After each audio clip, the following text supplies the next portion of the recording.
ഇന്ന് potato roast ഉണ്ടാക്കാം.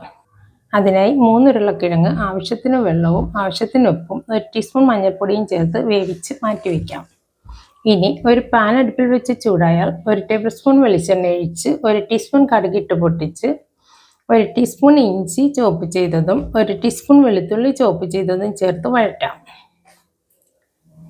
ഇനി കുറച്ച് കറിവേപ്പില കൂടി ചേർക്കാം.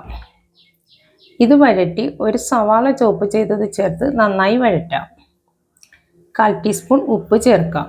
ഉരുളക്കിഴങ്ങിൽ ഉപ്പ് ചേർത്ത് പുഴുങ്ങിയതാണ്, അതിനനുസരിച്ച് വേണം ഉപ്പ് ചേർക്കാൻ.